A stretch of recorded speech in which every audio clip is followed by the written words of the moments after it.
I'm involved in an organization called Ubuntu Rural Women and Youth Movement. I founded the organization in 2011.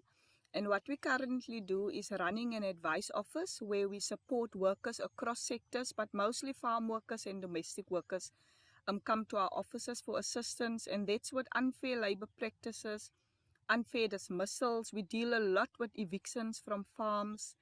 And in general, like labor rights and land rights of people that's been violated. Yeah, we work with lots of organizations because we believe in partnerships. I mean, we cannot work in silos anymore. There's too many challenges confronting societies, even many years after our new dispensation. So we often partner with sisterhood. It's a sisterhood movement. It's a project for young girls and young teens.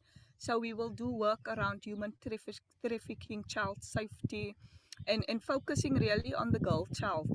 And we normally say books before boys.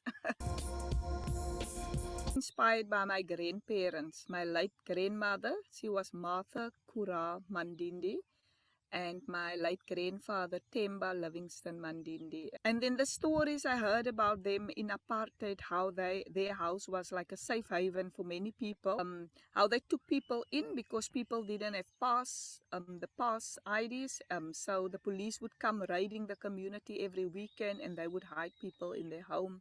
When I became a farm worker on a fruit farm in Stellenbosch, I earned like 150 rand per week. And the farm workers who worked like 20, 30 years, they didn't earn much more than me.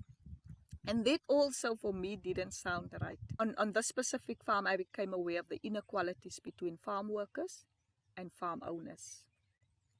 And the paternalistic relationships that exist where the farm workers still say master this and master that. Yeah, so that kind of also got me into the activism. Worked for Sikula Sonke, the first women-led farm worker trade union in South Africa, for 8 years. I was the founding general secretary for the union, and then I got an international award with the World Summit Foundation in Switzerland in 2010, and that was a recognition for my work with the rural women. I was also named by the Mail and Guardian as one of 100 influential young people in South Africa. My advice to young women is don't settle for second best. Whatever you do, just give it your best shot. I'm still studying. At age 42, I'm going to graduate now in June. It took a long time for me to have the courage to go to university, but I did it because I thought before my daughter go to university, I want to show her that mommy can also do it. So I'm currently a student, and there's nothing that should stand in your way.